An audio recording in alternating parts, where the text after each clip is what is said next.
Hi, thanks for joining me today. My name is Lindsay. I'm the designer behind Doing the Most Design, and you can find me on Ravelry at LindsayDTMD. I can't wait to show you what I've got in store for you for today's video. Hey, just a quick little note. If you're following these videos because you are knitting the glistening snowflake hat and you're following along, make sure that you have watched the video on the transition rounds between the body and the crown decreases before you start this video.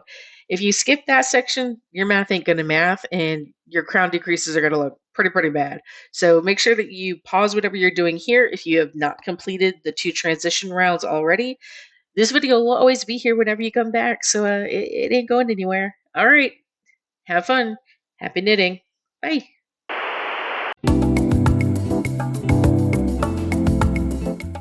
Now I am ready to go into the vertical decreases for the crown. I have placed my new beginning of round marker in the spot that was designated in the pattern. And now I want to show you how we achieve these vertical decreases moving forward.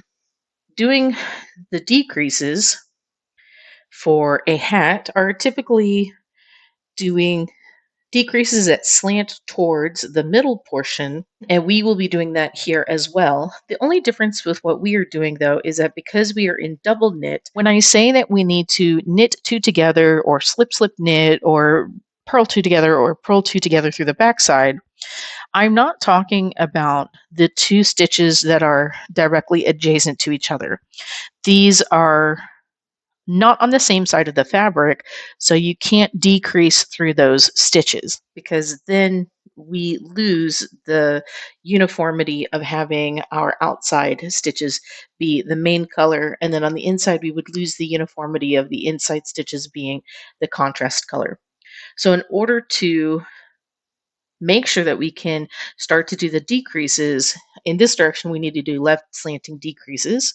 We need to rearrange the first four stitches that are on our needles here. In order to rearrange these stitches, you might find it helpful to have a crochet hook, a cable needle, a small double pointed needle, or maybe a spare attachable needle if you have an interchangeable needle set on hand so that you can catch a stitch that we are going to drop and hold for a moment.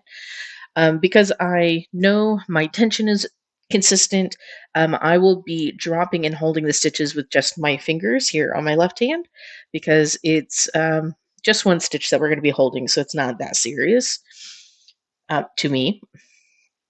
So the first thing I'm going to do is I'm going to slide purlwise my first knit stitch from my left hand needle to my right hand needle.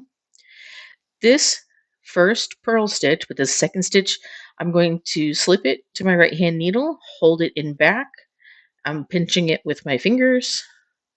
And now with my right hand needle, I'm going into the third stitch. It is the second knit stitch. Moving that to my right hand needle, coming back in from the same direction for the stitch I was holding in my hand in the back. And then I'm now slipping these stitches all onto my left-handed needle so that I can work them.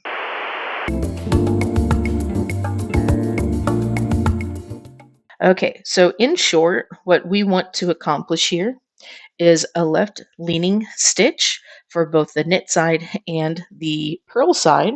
So we will be doing a slip knit for these first two stitches that I have on my right hand needle. And then in the contrast color, these two stitches, we will be doing a slip purl. There are a handful of ways to do slip knits. I'm not very particular about any specific one. The way that I will conduct this is my needle will go into my stitch knitwise, slipping it over to the right hand needle from the left hand needle. And then sometimes people here will do this stitch purlwise. I just continue to do this one knitwise. Then I'm going to take my left hand needle and place it inside both of those two stitches on the front side of those stitches so that my right hand working needle is in the back. I will do my yarn over as if to knit normally, and then I'm pulling that loop up through both of the knit stitches, and then I drop them off of the left hand needle. For the purl stitches, we'll be doing slip, slip, purl. I don't turn these outward. I just slip them purlwise. JK, don't forget, bring your yarn to the front. Okay, I slip them purlwise like this. And then I bring my left hand needle in through both of the loops, making sure that my right hand working needle is in front as if to purl. I'm going to do my yarn over as if to purl, pull up that loop, and then I am dropping the 2 stitches off of my left hand needle, and I have now purled that stitch. And at this point, I'm trying to stay very mindful of the laddering that's taking place over especially this larger chainmail kind of stitch marker. So I'm going to pull this strand very snugly. So at this point, I'm going to knit across until my pattern is completed for this segment, and I'll be placing a new stitch marker somewhere down here. So let me catch up to that point, and then I will show you how we will go about doing the right slanting decreases on the left side of the segments.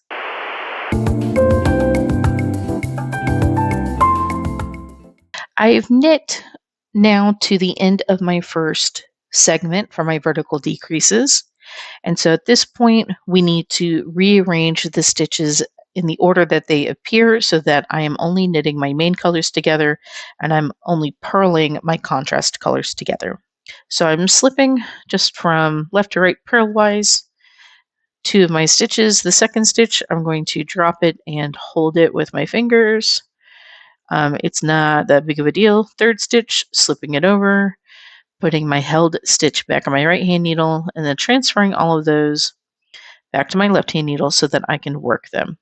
The first 2 knit stitches that we are going to decrease, we are going to knit them together. Instead of just grabbing this stitch and placing my knitting needle in back through that loop, I am counting over 2 stitches. I'm putting my my knitting needle from left to right into that first loop, and then consequently the loop that's right next to it, the knit stitch that's right next to it. And then I do my yarn over and I pull up 1 loop between these 2 stitches here. Great, got that accomplished. Moving my yarns in front. And then these 2 stitches, we need to purl them together, but we want to make sure that they're tight, so we're going to purl them through the back loop. That's how we also make sure that they're slanted in the correct direction. Turning my work over so I can see both of these stitches. I'm coming in, because I am upside down now with my work, I'm coming in basically from the right side of them to the left side. Now I'm putting my needles back into the physical positions that I normally knit with, and I'm doing a yarn over here in the front of the work, pulling up 1 loop, which is going to be my purl stitch, and then dropping these 2 stitches. So if we take a look on the inside of our work like this, I think we can already see the direction of this stitch is slanted towards that center point for this segment. And then outside here, we can very easily see that this knit stitch is slanted towards the center point of this segment. This is where I want to place my next stitch marker, like this.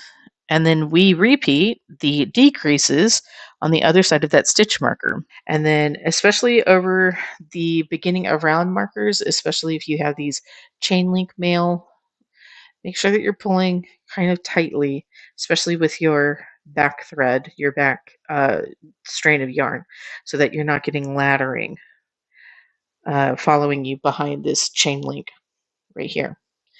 All right, that is how we are going to complete these decreases.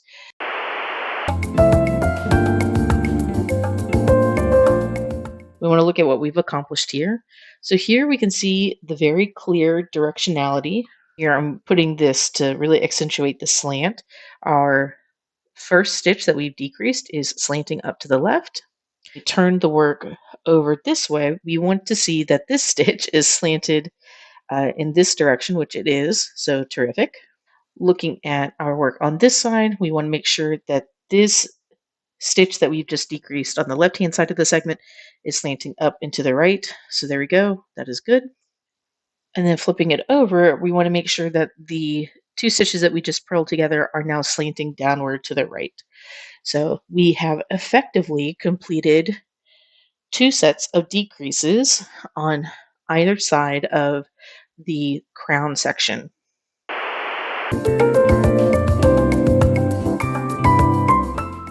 Very good news. If by this point you are getting really sick of knitting this hat, which I am, so why wouldn't you? But if you're getting at this point where you're really sick of knitting this hat, and you've probably taken inventory of the fact that the crown decreases are 24 rounds, whereas the snowflake motif is 16 rounds. Well, good news, as you progress upward into the vertical decreases, the rounds become concentrically smaller. How much longer is this hat going to take? Good news, it goes by much more rapidly here towards the final stretch. You just kind of got to get around these first